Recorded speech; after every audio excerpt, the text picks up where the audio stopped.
बहुत सारे लोगों के मैसेज आए कि कास्टिंग डायरेक्टर कैसे बने।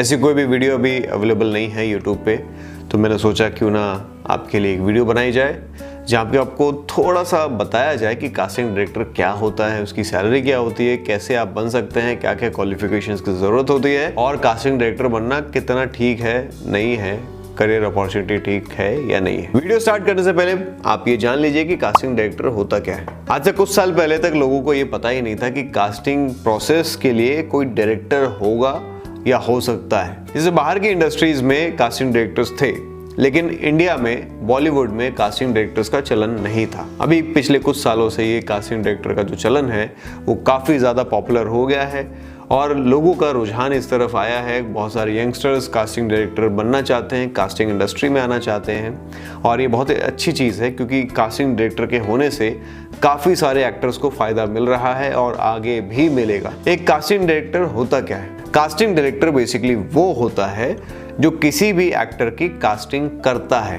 उसको डायरेक्टर इसलिए कहा जाता है क्योंकि कास्टिंग करने के लिए एक सेंस की ज़रूरत होती है। अगर कोई भी कैरेक्टर की डिमांड है किसी भी फिल्म में, टीवी सीरियल में, एड में, वेब सीरीज़ में, जहाँ कहीं भी एक एक्टर काम करता है वहाँ पर एक कास्टिंग डायरेक्टर की ज़रूरत होती है क्योंकि वो अपने सेंसेस का यूज़ करके उस पर्टिकुलर कैरेक्टर के लिए फिट आदमी ढूंढता है, फिट एक्टर ढूंढता है। वो आदमी, औरत, बच्चा कोई भी हो सकता है, लेकिन वो फिट कैरेक्टर ढूंढता है। अगर कोई गांव वाला है तो गांव वाले के हिसाब से ही वो किसी को ढूंढेगा।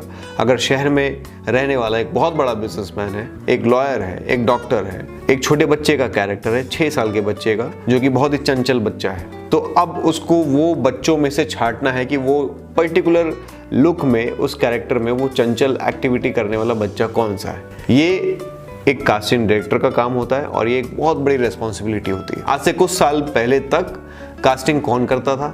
फिल्मों में, टीवी सीरियल्स में जो प्रोड्यूसर्स होते थे, जिनका वो प्रोजेक्ट था, और जो डायरेक्टर थे जो उस प्रोजेक्ट को बनाते थे, वो लोग इसकी कास्टिंग करते थे। इवन जो बड़े बड़े डायरेक्टर्स थे, उनके जो असिस्टेंट्स होते थे, वो ज़्यादातर ये कास्टिंग का काम करते थे। लेकिन आज बहुत सारे कास्टिंग डायरेक्टर्स आ चुके हैं, इसीलिए आप देख रहे हैं कि बहुत सारे नए नए लोगों को अपॉर्चुनिटीज मिल रही है। जैसे जैसे काम बढ़ता जा रहा है, इंडस्ट्री बड़ी होती जा रही है, वैसे वैसे एक्टर्स की डिमांड होती जा रही है और जितनी ज़्यादा एक्टर्स की डिमांड हो रही है उतने ही ज़्यादा कास्टिंग डायरेक्टर्स को भी प्रेफरेंस दी जा रही है, उनकी भी डिमांड हो रही है। अब कास्टिंग डायरेक्टर में लोग कंफ्यूज होते हैं क्योंकि वो अलग अलग तरह के नाम सुनते हैं, जैसे कास्टिंग डायरेक्टर हो गया, फ्रीलांस कास्टिंग कोऑर्डिनेटर हो गया, या फिर कास्टिंग एजेंसीज हो गई। तो ये कास्टिंग डायरेक्टर है कौन, वो कहाँ बैठता है? तो आपको अगर मैं बताऊं, ये जितने भी लोग कास्टिंग में इन्वॉल्व होते हैं वो सारे के सारे कास्टिंग डायरेक्टर्स ही होते हैं, बस उनके स्वरूप बदलते रहते हैं क्योंकि वो सब लोग कास्टिंग में इन्वॉल्व हैं। हालांकि उनका प्रोसेस अलग अलग हो जाता है, काम करने का तरीका अलग हो जाता है, वो मैं अभी आपको समझाता हूँ। जैसे एक कास्टिंग डायरेक्टर होता है ना, वो किसी प्रोडक्शन हाउस में बैठता है, वो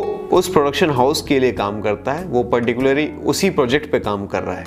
अगर कोई production house, for example ABC production house है, कोई फिल्म बना रहा है इस वक्त और उसके फिल्म में उसको 50 एक्टर्स की ज़रूरत है और उसने मुझे हायर कर लिया। अब मैं उस प्रोडक्शन हाउस का कास्टिंग डायरेक्टर हूँ, तो मैं सिर्फ उसी फिल्म के लिए काम कर रहा हूँ। मैं इसके लिए जितनी मेहनत करूंगा, मैं बाहर जाऊंगा, लोगों से मिलूंगा, लोग मेरे पास आएंगे, मैं उनका ऑडिशंस लूंगा और ऑडिशन में से किसी ना किसी को सिलेक्ट करूंगा और जितने भी रिक्वायरमेंट है, जैसे 50-60 एक्टर्स की ज़रूरत है, तो मैं उनको फाइनलाइज करूंगा। लेकिन मैं इसके बाहर का कुछ नहीं सोचूंगा किसी और प्रोडक्शन हाउस के लिए, किसी और प्रोजेक्ट के लिए।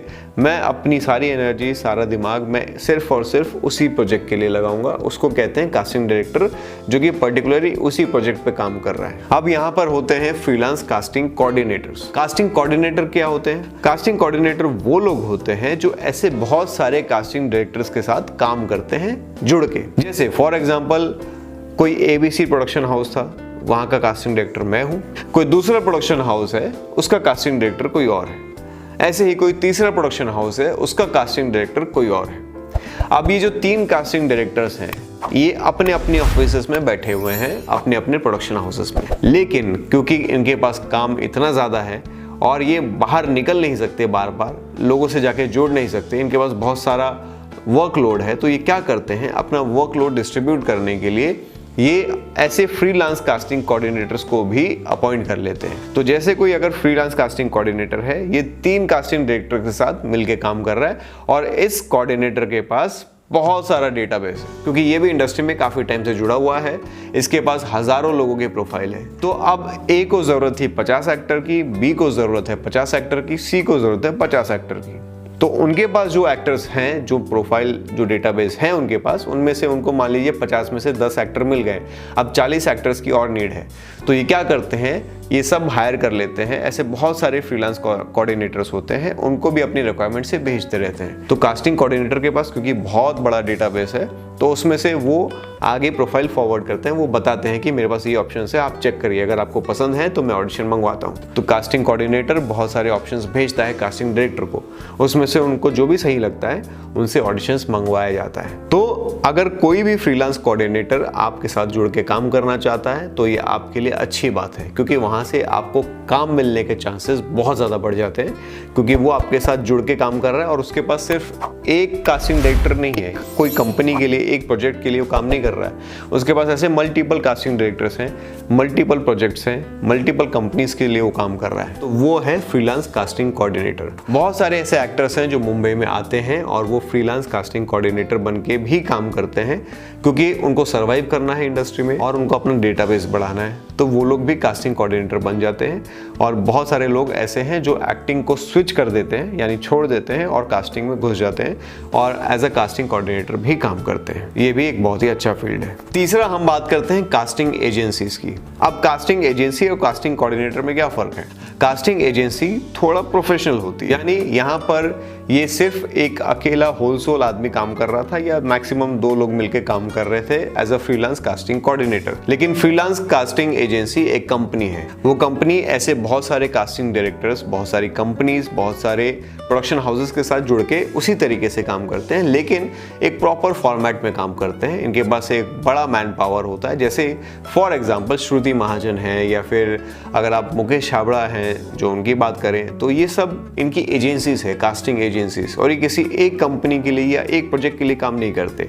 ये एक प्रॉपर सेटअप है इनका, एक प्रॉपर एजेंसी है जो ऐसे मल्टीपल प्रोडक्शन हाउसेस के साथ काम करते हैं। एक टाइम पे इनके साथ करीब 20-20, 25-25 प्रोडक्शन हाउसेस काम करते हैं। यानी वो 20-20, 25-25 प्रोडक्शन हाउसेस के जो कास्टिंग की जो रिक्वायरमेंट्स है उनको पूरा करते हैं एक टाइम पे। तो इनकी मैन पावर भी 20 लोग, 25 लोग, 30 लोग, वो सारे लोग इनके अंडर में काम करते हैं और ये पूरी एक प्रॉपर ऑफिस, एक प्रॉपर सेटअप लेके चलते हैं। तो जो कास्टिंग एजेंसी होती है वो एक प्रॉपर कंपनी है, वो एक सेटअप है, उनके पास अच्छा खासा मैन पावर होता है और ये लोग एजेंसी के थ्रू अपना एक चेन बना के काम करते हैं। जो फ्रीलांस कास्टिंग कोऑर्डिनेटर है वो सिंगल हैंडेडली काम करते हैं, 1 या 2 लोग, वो घर बैठे बैठे ऑपरेट करते हैं और वो अपना काम करते हैं। तीसरे जो लोग मैंने आपको बताया जो कास्टिंग डायरेक्टर्स होते हैं, वो लोग प्रोडक्शन हाउसेस में बैठते हैं और उसी एक ही पर्टिकुलर प्रोजेक्ट पे वो लोग काम करते हैं। उनको सैलरी मिलती है जो कि प्रोडक्शन हाउस उनको देता है। ये 3 डिफरेंट मैंने आपको कैटेगरीज बताई हैं जहाँ पे आपको कास्टिंग डायरेक्टर्स मिलते हैं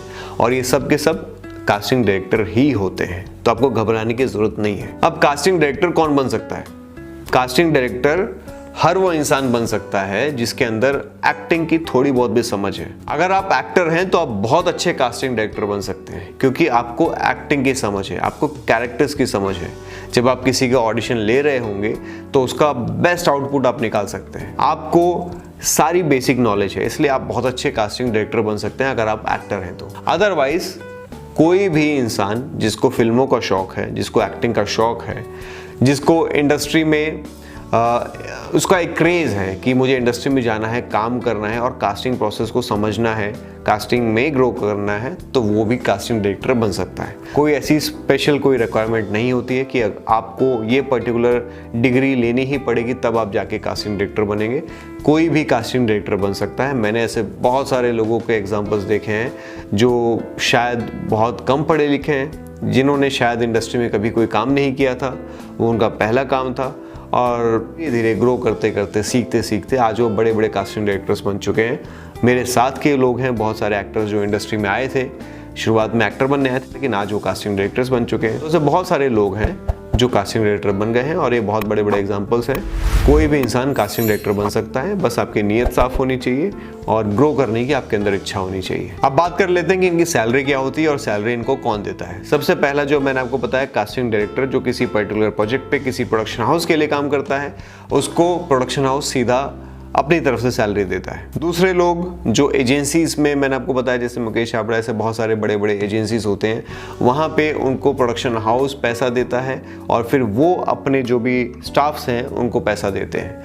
तो इस तरीके से उनको सैलरी मिलती है। अगर आप नए हैं तो आप किसी एजेंसी में जाके काम कर सकते हैं। आप जाके अपना प्रोफाइल उनको दीजिए, अपना रिज्यूमे दीजिए, आप बताइए कि आप कहाँ से आए हैं, आप क्यों कास्टिंग डायरेक्टर बनना चाहते हैं। वो आपका इंटरव्यू लेंगे, अगर उन्हें सही लगेगा तो आपको हो सकता है काम मिल जाए।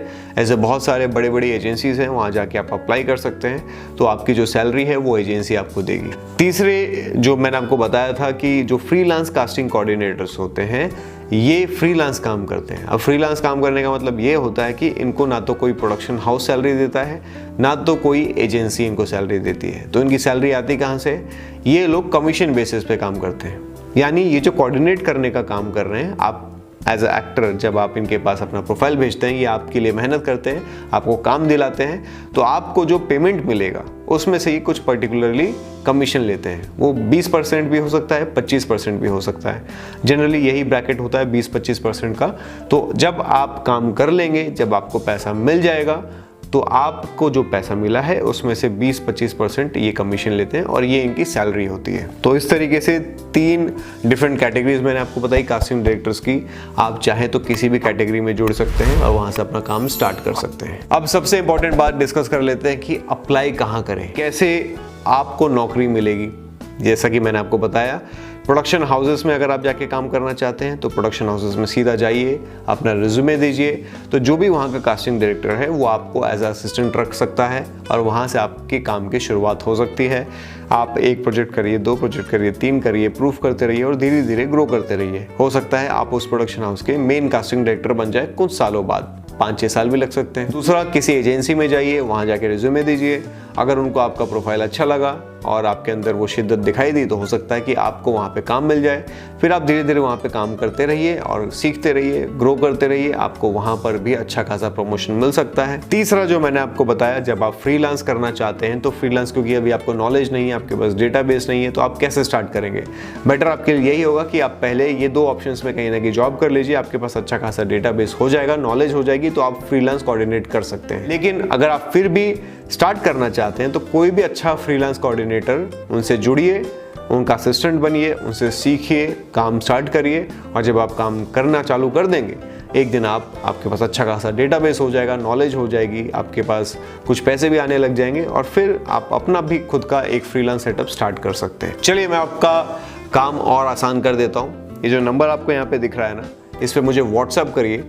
यहाँ पे आपको सारे casting directors, coordinators, even casting agencies के नंबर्स आपको यहाँ पे मिल जाएंगे, उनके व्हाट्सएप नंबर मिल जाएंगे। आप लोगों से जुड़ सकते हैं क्योंकि आपका काम अब बहुत आसान हो गया है। आपके पास उनके व्हाट्सएप नंबर आ गए हैं। आप अपना रिज्यूमे बनाइए, उनको मेल करिए, उनको व्हाट्सएप करिए, उनको बताइए कि आपको काम की ज़रूरत है। अगर उनको आपका प्रोफाइल अच्छा लगेगा तो क्या पता आपको वहीं से काम मिल जाए और आप उनको असिस्ट करना शुरू करें। असिस्ट करते करते आप धीरे धीरे ग्रो कर सकते हैं। बात कर लेते हैं कि कितने पैसे मिलेंगे। पैसे इनिशियल लेवल पे शायद आपको बहुत कम मिले या हो सकता है कि आपको ना मिले, क्योंकि कास्टिंग में मैंने ऐसा नोटिस किया है कि इनिशियल लेवल पे 2-3 महीने तक वो आपको ट्रेन करेंगे, आपको गाइड करेंगे, आपको काम सिखाएंगे। तो हो सकता है कि आपको बहुत कम पैसे मिले, सिर्फ कन्विंस पे आपको काम करना पड़े। लेकिन आप घबराइएगा मत। अगर आप निश्चित करके आ रहे हैं कि आपको यहाँ पे कास्टिंग डायरेक्टर बनना है, तो ये उसका सही प्रोसेस है और बहुत जल्दी 3-4 महीने के बाद ही आप परफेक्टली ट्रेंड हो जाएंगे और आप अच्छे प्रोडक्शन हाउसेस में भी काम कर सकते हैं और अच्छी खासी सैलरी आप ले सकते हैं। तो best of luck to all of you. इस नंबर पे मुझे व्हाट्सएप करिए और जल्दी जुड़िए।